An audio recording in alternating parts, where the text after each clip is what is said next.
આપ સર્વે પાસે વિનંતી છે કે એપ્લિકેશન કાઉટને ખોલે અને આજે એક્રાનમાં કોટપિન દેખાય છે તેને રાખે અને દાખલ થઈ જાય.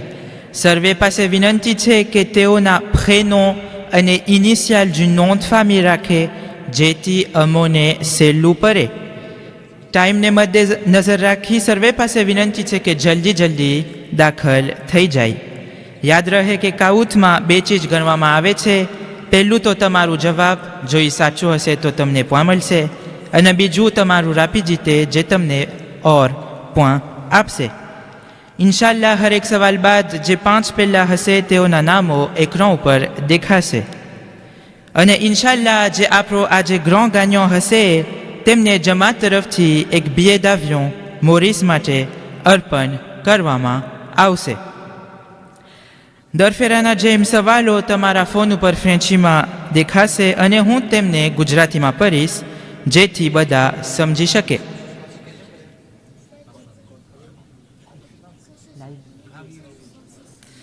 સર્વે મોમિનોને જાણ થાય કે ટિકિટ ફક્ત જે અહીં હાજર હશે તેમને જ આપવામાં આવશે.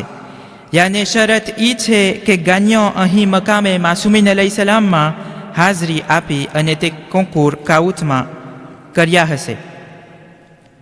જો પ્રોમિયર બહારવાળો હશે યાને હાજર નહીં હોય તો દુઝિયમને તે ટિકિટ અર્પણ કરવામાં આવશે. સાથમાં આપ સર્વેને યાદ અપાવીએ છે કે કોન્કુરનો અર્થ એ છે કે ત્રીસ અને ચીટિંગ કરવું મનાય છે અને રજા નથી. સર્વે પાસે વિનંતી છે કે તેઓના પ્રેનો અને initial du nom de famille રાખે s'il vous plaît.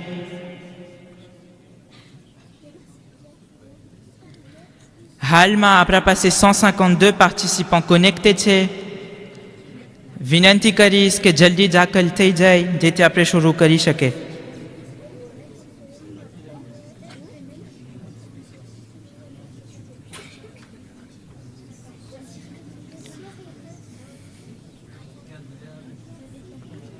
એક મિનિટમાં આપણે શરૂ કરી શકશો ઇન્શાલ્લાહ.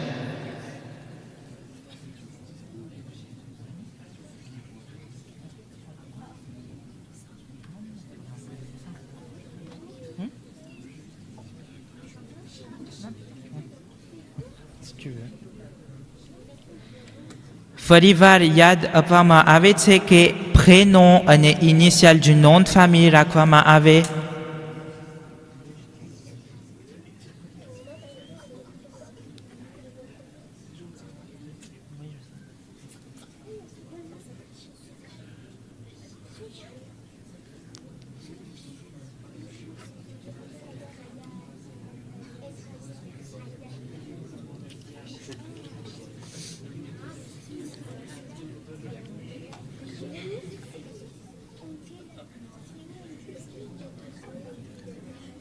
હાલમાં 165 પાર્ટિસિપન્ટ કનેક્ટેડ છે.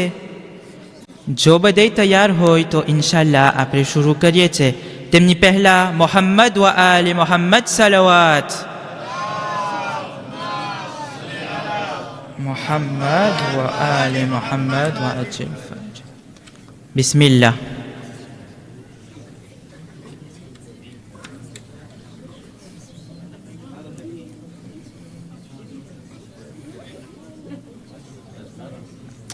પહેલું સવાલ, કુરાને મજીદમાં કયા નબીનો વધારે બયાન થયું છે?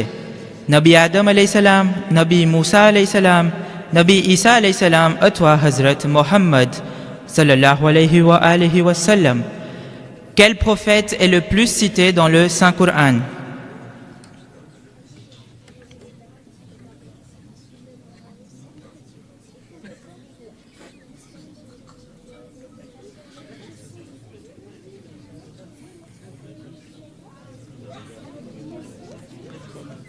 તો જવાબ હતું નબી મૂસા અલૈહિસ્સલામ. કુરાને મજીદમાં નબી મૂસા અલૈહિસ્સલામનું નામ સૌથી વધારે આવ્યું છે. રસૂલલ્લાહનું નામ ફક્ત 5 ફેરે છે. 4 મોકા ઉપર મોહમ્મદ અને 1 ફેરે અહમદ.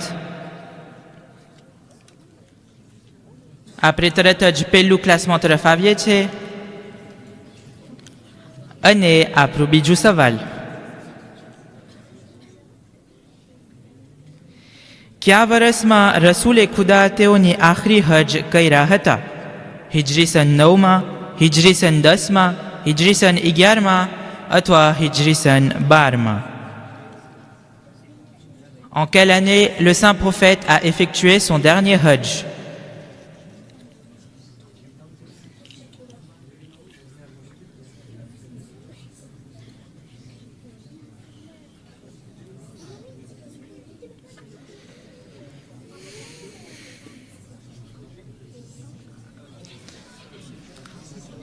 રસૂલલ્લાહની શહાદત 28મી સફર હિજરી સન 11માં થઈ છે. રસૂલલ્લાહ એક જ હજ પહેર્યા છે હિજરી સન 10માં. તે હજના અંતમાં ગદીરે કુમનો બનાવ બન્યો, જે મોકા પર હરેક મુસલમાન ઇમામ અલી અલૈહિસ્સલામની બૈયત કર્યા હતા.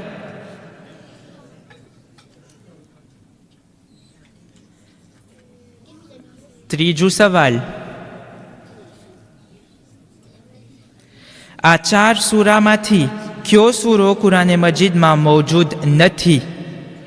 સૂરે સબા, સૂરે જાથિયા, સૂરે તૂર અથવા સૂરે એહકામ?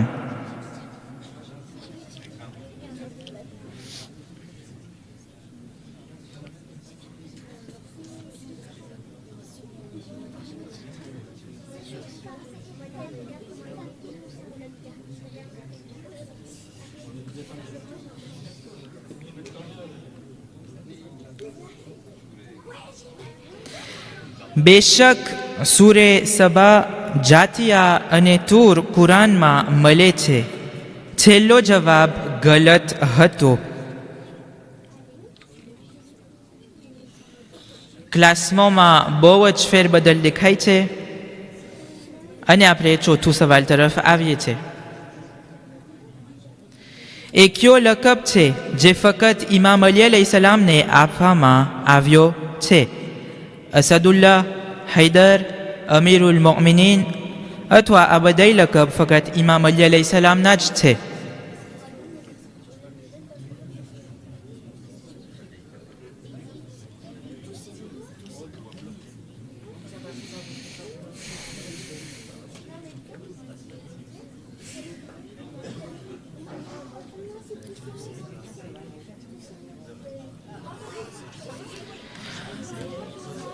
રસૂલ બાદ જે ખલીફા બન્યા તે કોશિશ કર્યા હતા કે અમીરુલ મોમિનીનનો લકબ અપનાવે, પણ તે ફક્ત અને ફક્ત આપણા પહેલા ઇમામનો હક છે. તો જવાબ હતો અમીરુલ મોમિનીન.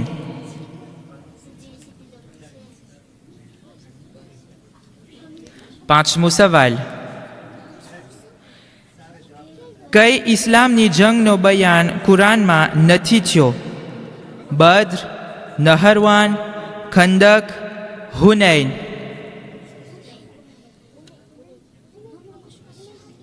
શક જંગે નહરવાનનો બયાન કુરાને મજીદમાં નથી થયું. તે જંગ રસૂલના વફાત બાદ થઈ હતી, ઇમામ અલી અલૈહિસ્સલામ અને ખવારીજના વચ્ચે.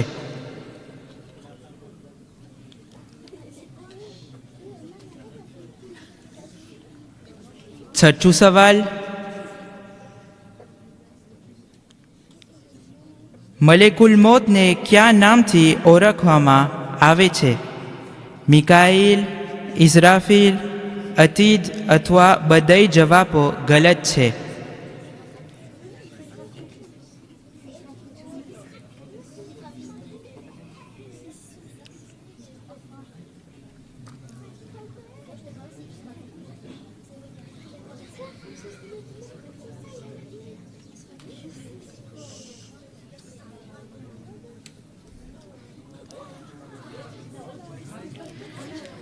આ 3 જવાબ જૂતા છે.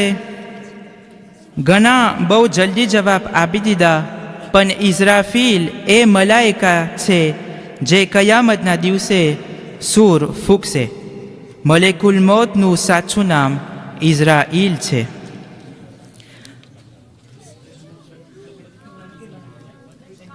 હવે આપણે એક ફિકનો સવાલ તરફ આવીએ છીએ. ધ્યાનથી સાંભળજો.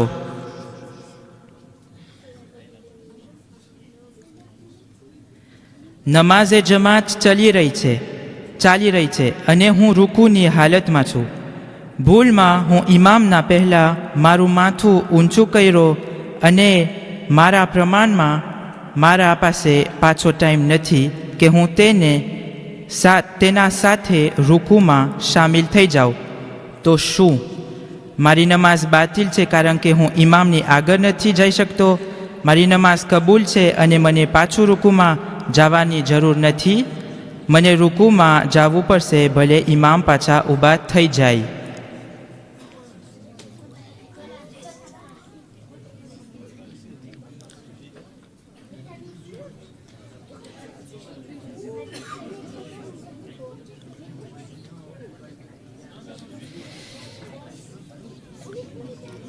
આપણે સાથે મસાઇલ તરફ આવીએ છીએ.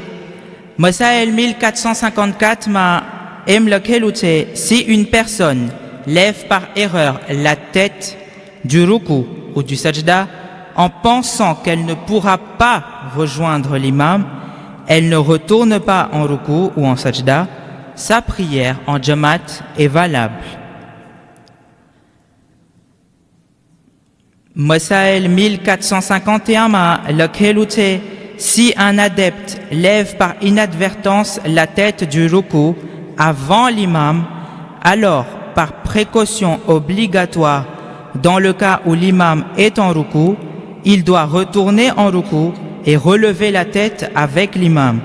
Cependant, s'il retourne en ruku, mais qu'avant de rejoindre l'imam en ruku, l'imam lève la tête, alors, par précaution obligatoire, sa prière est invalide.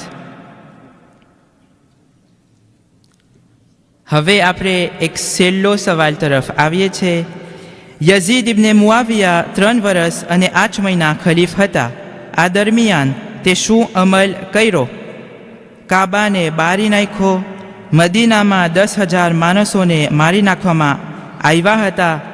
હરાના બનાવટાને કરબલાનો બનાવ બન્યો. 3 જવાબ સહી છે.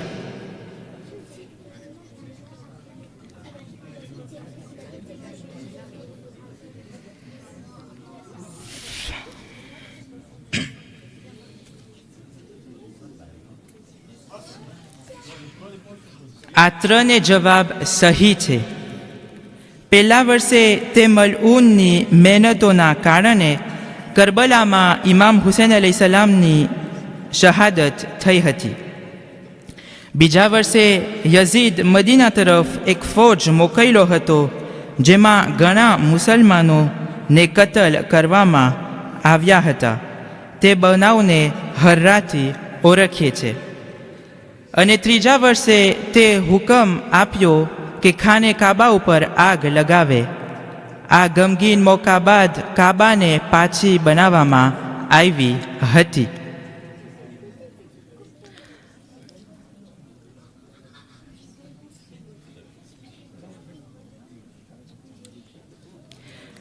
હવે પાછું ધ્યાનથી સાંભળજો. ફીકનો સવાલ આવે છે.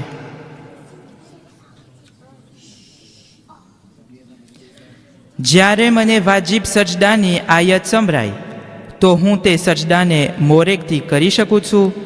મને સજદો કરવું પડશે ભલે તે આયત પહેલેથી ઓન્રેજિસ્ટ્રે કરેલ હોય? મને સજદો કરવો પડશે ભલે હું નજીસ હોય? એક અનોખી દુઆ કરવી જોઈ તે સજદામાં.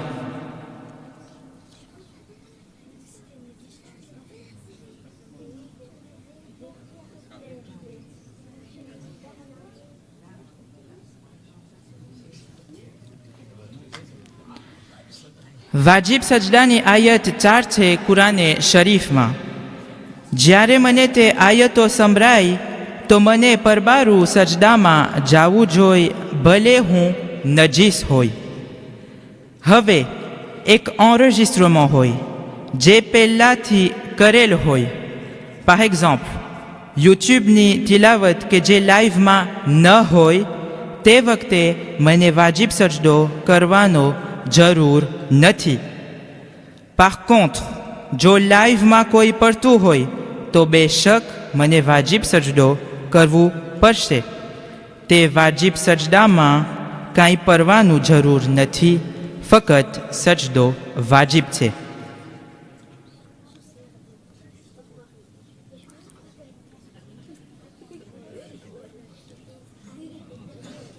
દસમું સવાલ. અબુ બકરનો એક દીકરો હતો જેને ઇમામ અલી અલૈહિસ્સલામ મોટા કરેલ હતા. તે દીકરાનું નામ શું છે? જાફર ઇબ્ને અબુ બકર, મોહમ્મદ ઇબ્ને અબુ બકર, અબ્દુલ્લાહ ઇબ્ને અબુ બકર. ઇમામ અલી અલૈહિસ્સલામ અબુ બકરના એક કે દીકરાને મોટા નથી કર્યા.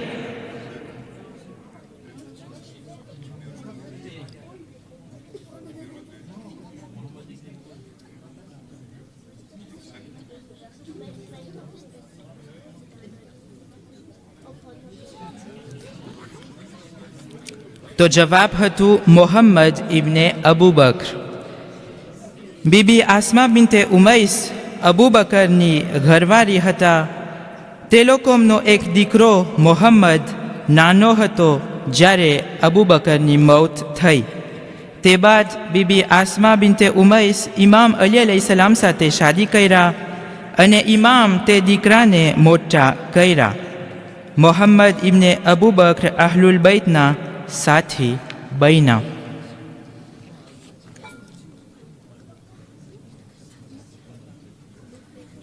આવતું સવાલ ફરીવાર એક ફીકનો સવાલ છે. હુનૂત કઈ વસ્તુ છે? મૈયતને ધોવું પાણીથી, મૈયતને કફન પહેરાવવું, મૈયતના 7 અનોખા ભાગમાં કાફૂર નાખવું, મૈયત પર ખાકે શીફા નાખવું.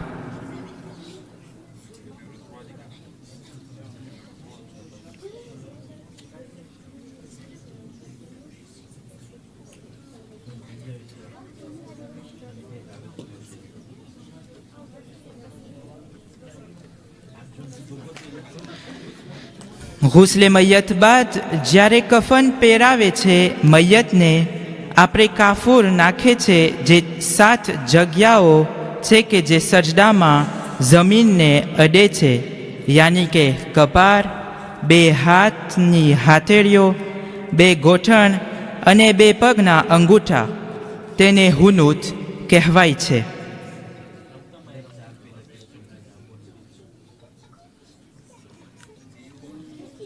આવતું સવાલ. કઈ સુરાત મક્કી સુરાતથી ઓળખાય છે? જે મક્કામાં નાઝિલ થઈ છે, જે મદીનામાં નાઝિલ થઈ છે, જે હિજરત મોર નાઝિલ થઈ છે, અથવા જે હિજરત બાદ નાઝિલ થઈ છે.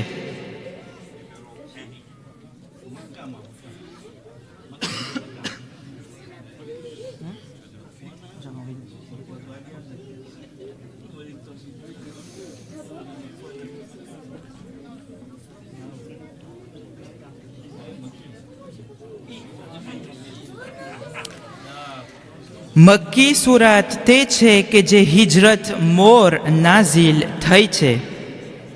મિસાલના તौर પર સુરાત નસ્ર મક્કામાં નાઝિલ થઈ છે પણ મદની સુરાતથી ઓળખાય છે કારણ કે હિજરત બાદ નાઝિલ થઈ હતી, ફતે મક્કા બાદ.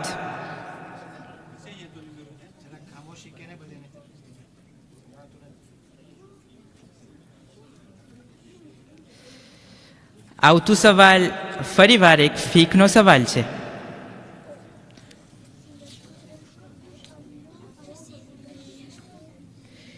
એક મૈયત ને હજી ગુસલ નથી આપ્યું અને આપણા કપડાં તેને અડે તો ફીકનો મસાઇલ શું કહે છે? તે કપડાં નજીસ છે, આપણે તે કપડાં સાથે નમાઝ નથી પઢી શકતા. તે કપડાં પાક છે, તેને નમાઝ માટે પહેરી શકે છે હુસ્લે મસે મૈયત બાદ, અથવા તેઓ નજીસ છે જો તે કપડાં ભીના લીલા હોય.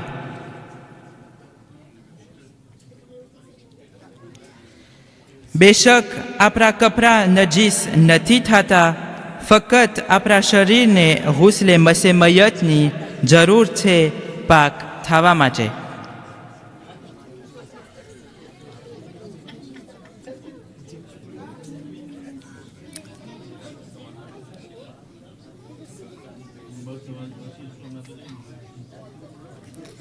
કુરાને મજીદમાં સૂરે મસદમાં કઈ ઓરત ઉપર લાનત ઉતારી છે? અબુ જહલની ઘરવાળી, અબુ સુફિયાનની બહેન, હિન્દ અબુ સુફિયાનની ઘરવાળી. આ બધાય જવાબ ગલત છે.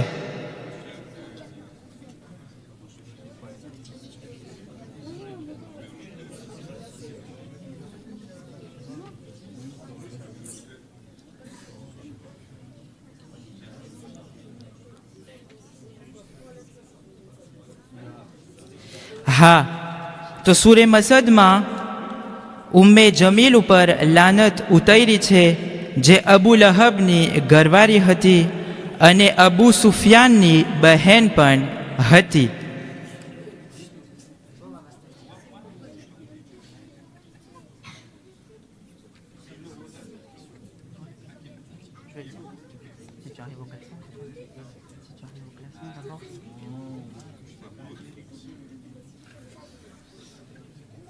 આપણે છેલ્લું સવાલ તરફ આવી રહ્યા છે.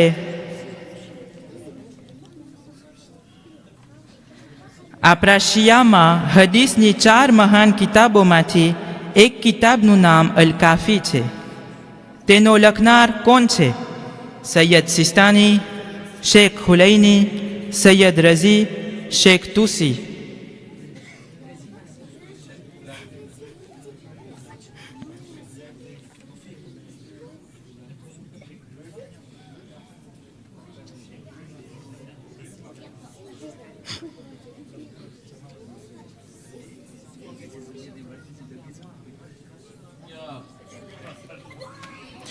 મુબારક થાય જે લોકો સાચો જવાબ આપ્યા. આ શિયાની મહાન કિતાબનો લખનાર શેખ ખુલૈની છે. હવે આપણે તરત જ ક્લાસમાં ફિનાલ તરફ આવીએ છીએ.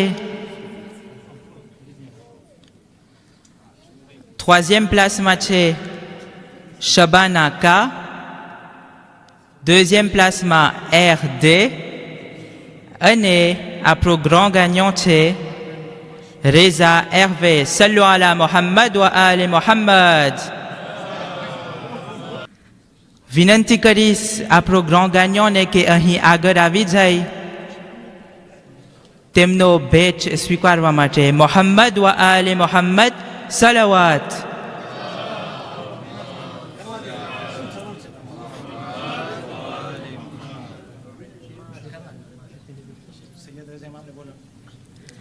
વિનંતી કરીશ સૈયદ રઝા ઇમામ ઝરગમ પાસે કે તે આ તોહફો અર્પણ કરે. સલ્લુ અલા મુહમ્મદ વ આલે મુહમ્મદ.